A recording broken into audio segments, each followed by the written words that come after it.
성경에 증언된 기독교 교리를 연구할 때 가장 어려운 주제가 있다면 그것이 종말론입니다.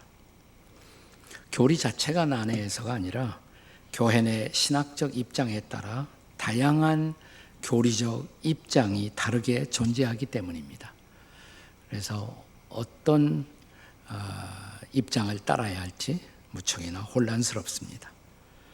그럼에도 불구하고 종말론의 핵심은 2000년 전 예수께서 이 땅에 오셨던 것처럼 역사의 종말에 그분은 다시 오신다는 것입니다.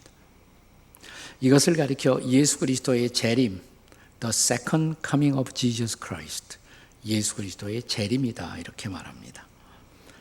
그런데 예수께서 다시 오실 때 그분은 이 땅에서 1000년 동안 왕노릇하리라고 성경은 기록합니다. 그가 다시 오셔서 1000년 동안 다스릴 나라, 그 나라를 가리켜서 보통 천년 왕국이라고 부릅니다. 이 천년 왕국을 둘러싸고 예수님 재림에 대한 세 가지의 대표적인 신학적 입장이 존재합니다. 첫째는 전천년주의설입니다. 프리밀레니얼리즘, 전천년주의. 이것은 천년왕국 전에 예수께서 이 땅에 재림하신다는 것입니다. 예수님이 오셔야 비로소 우리가 사모하던 그 천년왕국이 이 땅에 이루어지게 된다는 것입니다. 두 번째는 후천년주의가 있어요. 포스트 밀레니얼리즘, 후천년주의. 이것은 천년왕국 후에 예수님이 재림하신다. 그러니까 우리가 살고 있던 역사가 점점 더 좋아져 이 땅에 우리가 사모하던 천년왕국이 이루어지고 그 후에 예수께서 재림하신다는 것입니다. 그러나 오늘날 이 이론을 지지하는 신학자나 그리스도인들은 거의 없습니다. 세상이 그렇게 좋아질 것으로 전혀 전망되지 못하기 때문이죠. 세 번째는 무천년주의입니다. 무천년주의, 밀레니얼리즘. 이 입장에 서 있는 사람들은 천년이란 단어를 문자 그대로 해석할 필요가 없다. 상징적으로 해석합니다. 그래서 예수님이 오시고 다시 오실 그 사이에 이루어질 일정한 기간을 상징적으로 뜻하는 것이다 라고 주장하는 것입니다. 오늘날 소위 복음주의자들은 전천년주의를 믿거나 혹은 무천년주의를 믿거나 둘 중에 하나를 일반적으로 선택하고 있습니다. 그런데 종말의 신학적 다양성은 또 하나 더 있어요. 예수님 재림하실 때 믿는 자들은 공중으로 이렇게 들림을 받는다는 것. 그것을 보통 휴거라고 그러죠. 랩처라고 말합니다. 여러분 들어보셨을 거예요. 바로 이 휴거를 둘러싸고 다시 세 가지의 상이한 신학적 입장이 존재합니다. 그 첫째를 환난 전 휴거설이라고 말합니다. Pre-tribulation rapture, 환난 전 휴거설. 예수님 이 땅에 오시기 전에 이 땅에는 7년 동안에 무서운 환난이 이 지상을 향한 하나님의 심판으로 오게 된다. 그런데 7년 대환란이 있기 전에 구원받은 그리스도인들은 다 공중으로 휴거된다. 들림을 받는다는 것. 이게 환난 전 휴거설이에요. 그 다음에 두 번째는 환난 중 휴거설이 있습니다. Mid-tribulation rapture. 환란이 7년 동안이라고 그랬어요. 근데 7년을 다시 둘로 나누면 전 3년 반, 후 3년 반으로 나누어지는데 전 3년 반은 비교적 환란이 덜한, 견딜만한 그 3년 반을 우리가 지나다가 마지막 격렬하고도 무서운 3년 반이 오기 전에 그 중간에 우리가 휴거되어 들림을 받는다는 것. 이것을 환난 중 휴거설이라고 부르는 것입니다.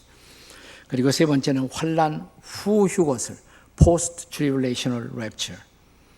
이것은 그리스도인들도 믿는 사람들과 마찬가지로 다 7년 대환란을 다 통과한다. 통과한 후에 우리가 남은 자들, 견딘 자들은 공중으로 끌어올려 휴거를 받는다는 것입니다. 이 환난 후 휴거설. 그러면 질문이 있죠. 왜 이렇게 다양한 견해들이 존재하게 되었을까요? 저는 그것이 성경이 그리스도의 재림의 문제를 둘러싸고 두 가지 외에는 확실하게 말씀하지 않았기 때문이라고 생각해요. 그래서 이 확실하지 않은 데서 오는 다양한 이론, 다양한 해석이 존재하게 된 것입니다. 왜 기왕이면 확실하게 말씀해 주시면 우리가 편할 텐데 왜 그렇게 말씀하지 않았을까? 저는 그것은 신앙의 본질, 가장 중요한 문제가 아니기 때문이라고 생각해요. 중요하다면 그분이 말씀하셨겠죠. 그래서 우리가 전천년주의자로 사느냐, 후천년주의냐, 무천년주의냐, 환란 전 휴거를 믿느냐, 환란 중 휴거를 믿느냐, 환란 후 휴거를 믿느냐, 저는 이것이 본질적인 신앙의 문제는 아니라고 생각해요. 네. 두 가지만 확실하게 말씀하셨어요. 이 두 가지는 모든 그리스도인들이 동의하고 모든 복음주의 신학자들이 동일하게 동의하는 두 가지가 있어요. 확실한 두 가지. 그 두 가지가 뭐냐? 하나는 예수께서 다시 오신다는 것. 믿으십니까, 여러분? 예수님 다시 오신다. 이건 분명해요. 확실한 것입니다. 그리고 또 하나는 뭐냐면 다시 오시는 그 주님을 바라보면서 우리가 준비해야 한다. 잘 준비해야 한다. 믿습니까, 여러분? 이 두 가지를 확실하게 말씀하셨다는 거예요. 오늘 본문도 마찬가지예요.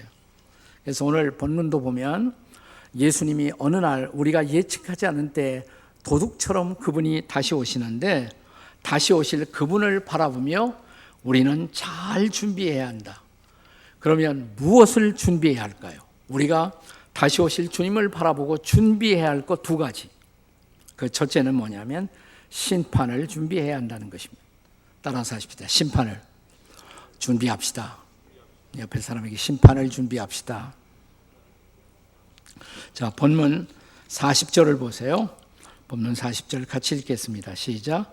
그러므로 너희도 준비하고 있으라. 생각하지 않은 때에 인자가 오리라 하시니라. 생각지 않은 때에 인자는 예수님의 별명이에요. 사람의 아들로 오신 그분이 오실 때를 준비해야 한다는 말입니다. 자, 본문 9절에 이어지는 41절에 보면 제자 베드로가 이런 질문을 합니다. 같이 읽겠습니다. 41절 시작. 주께서 이 비유를 우리에게 하심이니까 모든 사람에게 하심이니. 그러니까 이 비유는 모든 사람 들으라고 하신 말씀입니까? 아니면 우리 믿는 자들, 성도들을 향해 주신 말씀입니까? 자, 이 질문에 대한 예수님의 대답, 그게 47절, 48절 말씀이에요. 같이 읽겠습니다. 시작. 주인의 뜻을 알고도 준비하지 아니하고 그 뜻대로 행하지 아니한 종은 많이 맞을 것이요 알지 못하고 맞을 일을 행한 종은 적게 맞으리라. 물을 많이 받은 자에게는 많이 요구할 것이요 많이 맡은 자에게는 많이 달라 할 것이니라. 그러니까 이 말씀은 주님의 종들에게 주신 말씀이다. 믿는 자들에게 주신 말씀이다. 그런데 그들 중에는 상급받을 자도 있고 매맞을 자도 있다. 두 가지 종류로 주님 앞에 서게 될 것이다. 다시 말하면 성도들의 심판에 대한 말씀이에요. 여러분, 성도들에게도 심판이 있어요. 물론 이 심판은 지옥 가는 심판은 아니에요. 그리스도인들에게는 정죄의 심판 혹은 멸망에 이르는 심판은 없습니다. 이것이 성경의 약속입니다. 왜? 십자가의 은혜 때문에. 자, 우리가 잘 암송하고 종종 묵상하는 요한복음 5장 24절의 말씀을 다시 기억하십시다. 함께 읽겠습니다. 시작. 내가 진실로 진실로 너희에게 이르노니 내 말을 듣고 나 보내신 이를 믿는 자는 영생을 얻었고 심판에 이르지 아니하나니 사망에서 생명으로 옮겼느니라. 아멘. 자, 심판에 이른다고 그랬어요? 이르지 않는다고 그랬어요? 심판에 이르지 아니하나니 그랬어요. 네.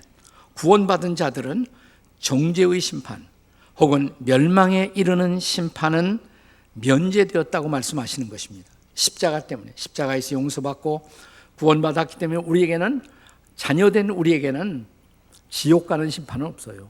하나님 아버지가 어떻게 자녀들을 지옥에 보내겠어요? 자, 로마서 8장 1절에서 바울 사도는 동일한 말씀을 우리에게 전합니다. 로마서 8장 1절 같이 읽겠습니다. 시작. 그러므로 이제 그리스도 예수 안에 있는 자에게는 결코 정죄함이 없나니. 아멘이십니까? 결코 우리에게는 정죄가 없다. 왜? 이미 용서받았기 때문에, 십자가를 통해서. 따라서 정죄의 심판, 멸망에 이르는 심판은 구원받은 그리스도인들에게는 적용되지 않는다는 것입니다. 하지만 그럼에도 불구하고 여러분 잘 들으세요. 구원받은 그리스도인들에게도 심판이 있습니다. 자, 이 심판의 성격에 대해서 바울 사도는 그것이 보상 심판이다, 혹은 상급 심판이다, 이렇게 말합니다. 고린도 후서 5장 10절의 말씀을 보십시오. 같이 읽겠습니다. 시작. 이는 우리가 다 반드시 그리스도의 심판대 앞에 드러나, 그 다음에 뭐예요? 나타나게 되어 각각 선악간에 몸으로 행하는 것을 따라 받으려 함이라. 여기 우리 그리스도인들이, 우리가 다 반드시 그리스도의 심판대 앞에 나타난다, 그 심판대 앞에 서게 될 그날이 온다. 근데 여기서 심판대란 말이 히라보 원어에는 베마라는 단어로 되어 있습니다. 베마. 근데 이 베마라는 것은 그 당시에 어떤 말로 쓰여졌냐면, 경주장에서, 자, 경주가 시작되었어요. 레이스가 끝나면, 자, 1등, 2등, 3등, 그 다음에 꼴등한 사람들 다 들어오죠. 그러면 그들이 다 어디 앞에 서냐면, 베마 앞에 서요. 심판석 앞에, 심판관이 앉는 그 자리가 베마예요. 그 앞에 쓴단 말이에요. 자, 그들에게 어떤 형벌은 없어요. 법적인 형벌. 그렇죠? 운동하고 끝난 사람들에게 형벌 주는 것은 아니죠. 그럼 뭐예요? 1등, 2등, 3등, 금메달, 은메달, 동메달 상을 줘요. 상 받지 못하는 사람들도 있어요. 네. 상 받지 못하는 사람 중에도 당당한 사람도 있고, 배구 4등하고도 우리가 당당하잖아요. 네. 그러나 부끄러운 사람도 있다 이 말이죠. 네.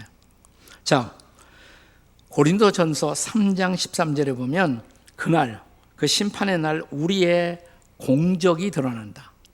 우리가 얼마큼 열심히 일했느냐라는 결과가, 공적이 드러나는 그날이다.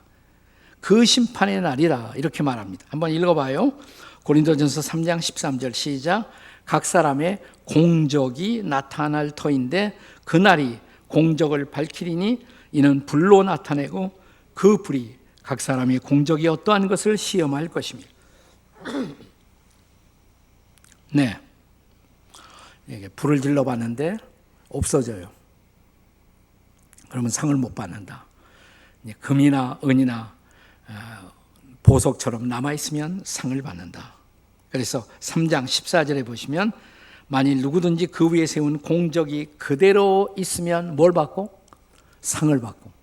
그래서 상급 심판이다 이 말이에요. 근데 그 다음 절에 보시면 아무 상도 받지 못하고, 네? 아무 상도 받지 못하고 간신히 불에서 목숨을 건지듯 구원만 받은 사람도 있을 것이다 그랬어요. 그래서 이런 사람들을 가리켜서 우리의 선배들은 이런 구원이 부끄러운 구원이다 그랬습니다. 부끄러운 구원. 이 부끄러운 구원을 설명할 때 과거 부흥회를 인도하시던 부흥 목사님들이 이런 얘기를 보편적으로 많이 설명했어요. 자, 목욕탕에 불이 났습니다. 저도 어렸을 때 우리 동네 목욕탕에 불이 났다고 해서 부지런히 뛰어갔던 생각이 납니다. 구경하고 싶어갖고. 네. 자, 목욕탕에 사람들이 튀어나왔어요. 목숨을 건졌습니다. 많은 사람들이. 목숨을 건졌는데 그 중에는 전혀 옷을 걸치지 못하고 나온 사람들이 있었단 말이죠. 이런 사람들이 목숨은 건졌지만 구원은 받았지만 무슨 구원? 부끄러운 구원. 여러분 연상이 되시죠? 네, 부끄러운 구원 받을 사람도 그때 있을 것이다 이 말이에요. 오늘 본문의 예수님의 경고는 그런 부끄러운 구원, 준비되지 못한 그날에 대한 준비가 안 된 성도들에 대한 경고의 말씀이에요. 자, 35절 어떻게 시작돼요? 본문이 시작되는 말씀 다 같이 읽습니다. 시작. 허리에 띠를 띠고 등불을 켜고 서 있으라. 허리엔 뭐예요? 띠를 떼야죠. 예, 남자들은 다 허리에 띠를 띠지 않았습니까? 저는 옛날에 한복을 자주 입었는데 한 번은 설교하는데 한복에 띠가 풀어졌어요. 그래서 아주 정말 혼났습니다. 다행히 그때는 이런 투명한 강대상이 아니라 앞이 가려진 강대상이라 결정적인 부끄러움을 모면했습니다. 상상하지 마세요. 허리에 띠를 띠고 그랬어요. 띠를 띠고. 이것은 허리에 띠를 띠지 못한 엉거주춤한 종들에 대한 경고죠. 또 등불을 켜고, 여러분, 자, 때가 되는데 등불을 켜야 돼요. 그리고 주인을 영접해야 된단 말이죠. 근데 기름이 없어. 그럼 얼마나 당황스럽겠어요. 자, 이런 등불을 켜지 못한, 기름을 준비하지 못한 부끄러운 종들에 대한 경고가 아닙니까? 37절의 말씀을 보세요. 37절 다 같이 시작. 주인이 와서 깨어있는 것을 보면 그 종들은 복이 있도다. 근데 주인이 딱 보니까 다 준비하고 있어요. 그들은 복되다 이 말이에요. 복되다. 부끄럽지 않다는 말입니다. 38절을 보세요. 38절 다 같이 읽겠습니다. 시작. 주인이 혹 2경이나 혹 3경에 이르러서도 종들이 그같이 하고 있는 것을 보면 그 종들은 복이 있으리로다. 2경은 한 저녁 9시 정도. 그래서 12시까지. 3경 그러면 밤 12시부터 한 새벽 3시까지가 3경이에요. 마지막 4경이 새벽 3시부터 한 6시까지. 근데 2경이나 3경에 주인이 와서 갑자기 문을 두드린단 말이죠. 근데 그 밤중에 자야 할 시간이 됐는데 졸지 않고 주인이 올 것을 준비했다가 깨어 일어나서 주인을 영접한 성도들, 그들이 복이 있다. 다시 말하면 그들에게 상급이 있다는 것입니다. 우리는 과연 영적으로 준비된 깨어있는 성도로서 다시 오실 주님을 기다리고 있을까요? 과연 우리는 심판의 그날을 준비하며 오늘 하루하루를 살고 있을까요?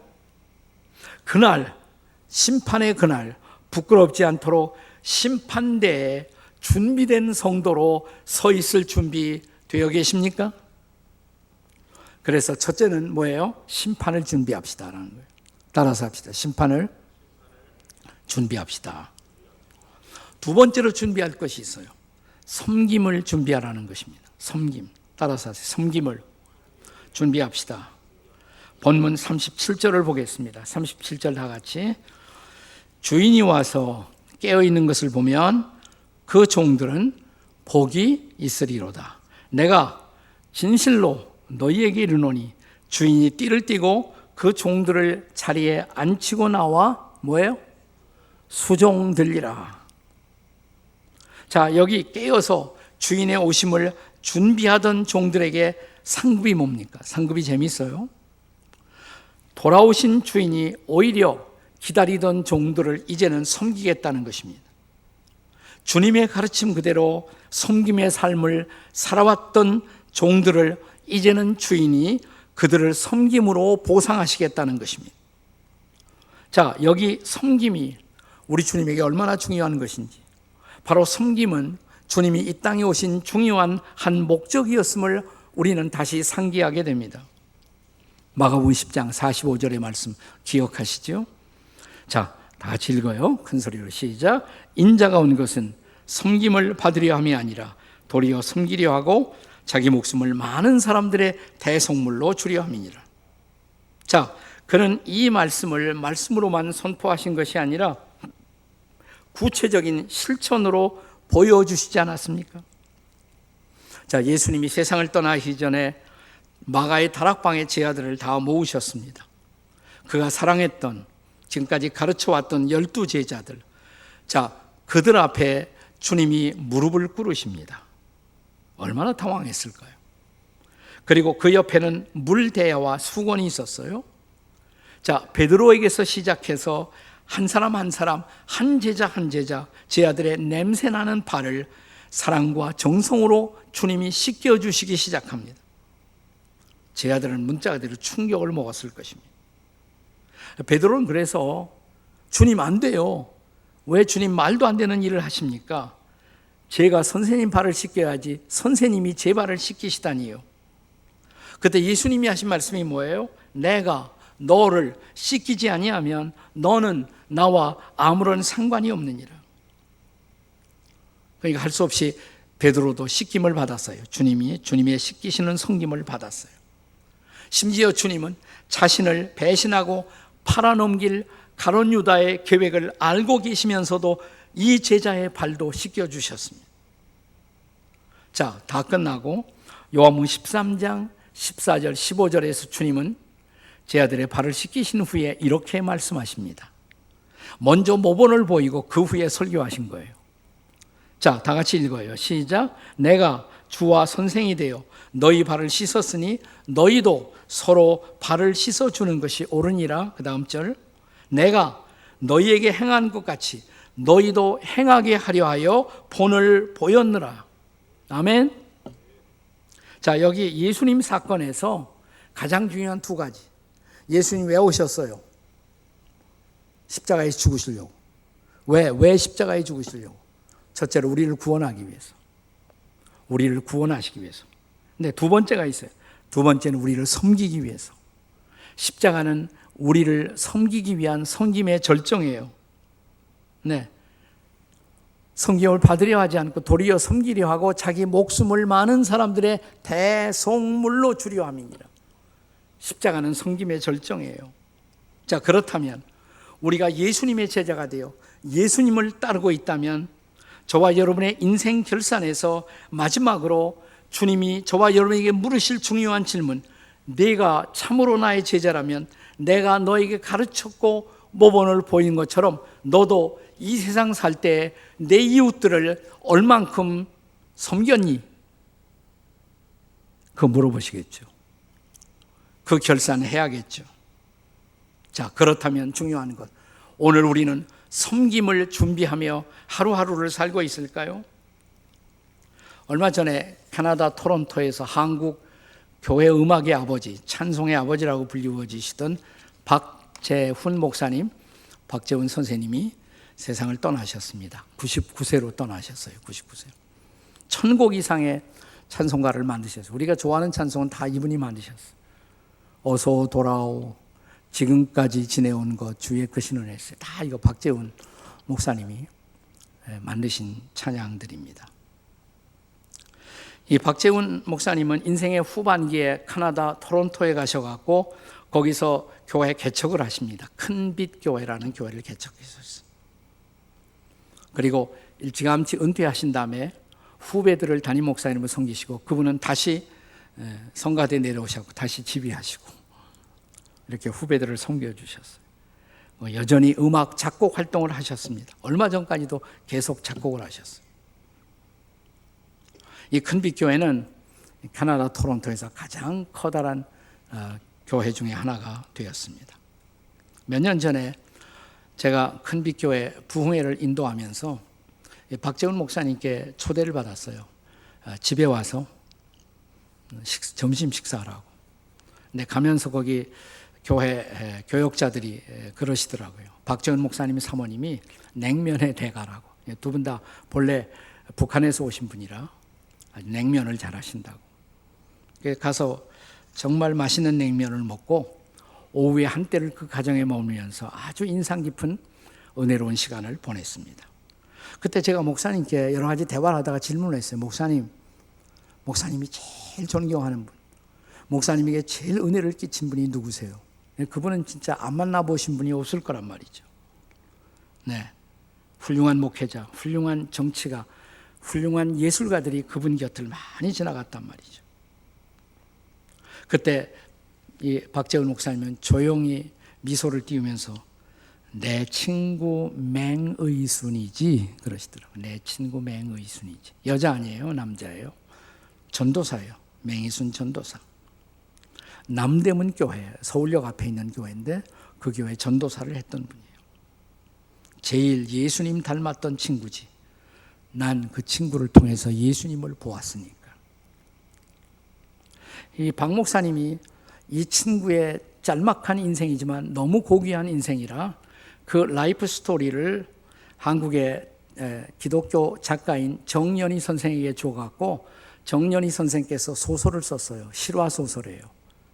이 책의 제목이 내 잔이 넘치나이다. 내 잔이 넘치나이다. 오페라로 만들어져서 오페라 상영도 되었습니다. 본래 신학생 출신으로 맹의순 씨는 6.25 전쟁을 맞이합니다.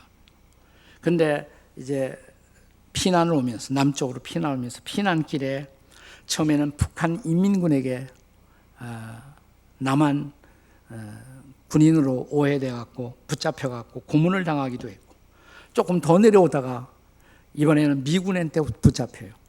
북한 군인인 줄 알고 미군한테 붙잡힙니다. 기구한 운명이죠.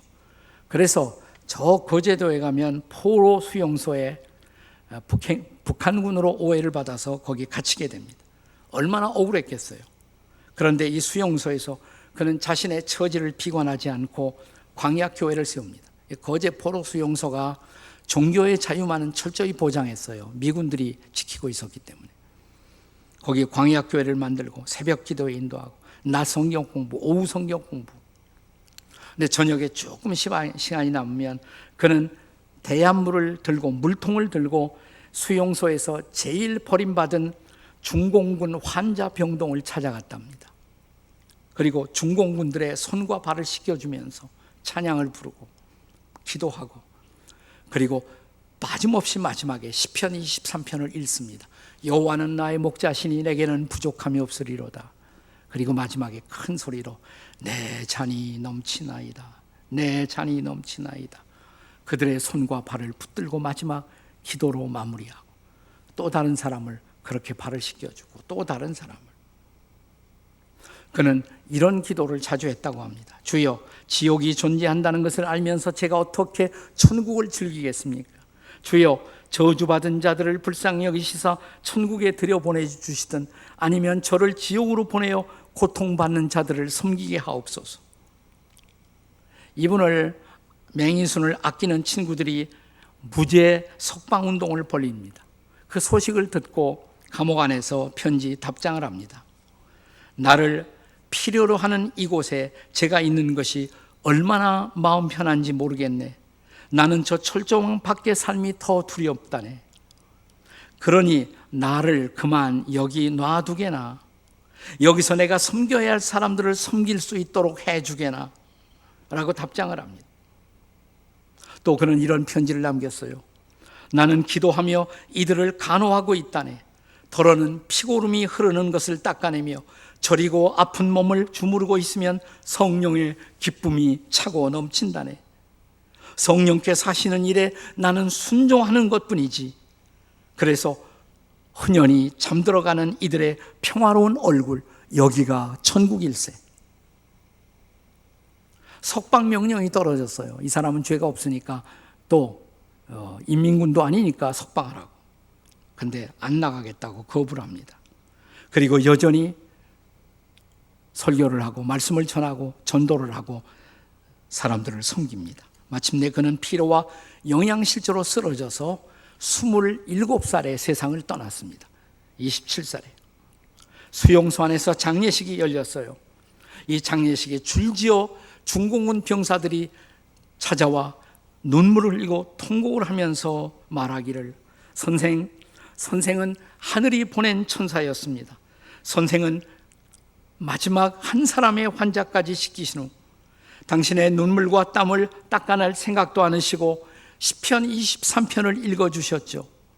여호와는 나의 목자시니 내게는 부족함이 없으리로다. 그리고 큰 소리로 내 잔이 넘치나이다, 내 잔이 넘치나이다. 맹인순 전도사가 마지막으로 남긴 숨이 끊어지기 직전의 소리도 바로 이 고백이었습니다. 내 잔이 넘치나이다. 이것이 바로 예수께서 가르치신 섬김이 아니겠습니까? 이런 섬김, 이런 섬김의 삶을 준비하는 오늘의 성도들은 어디에 있을까요?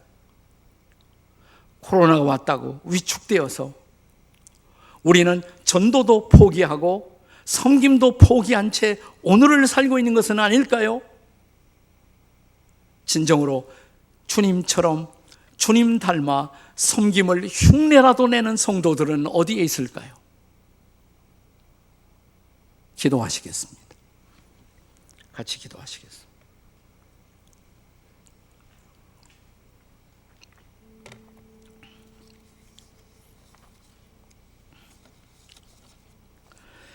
그렇습니다. 주님, 세상이 힘들고 팬데믹 시대 코로나로 힘든 시간을 보내고 있지만 힘들다고 우리는 사명까지 포기한 것은 아닌지요.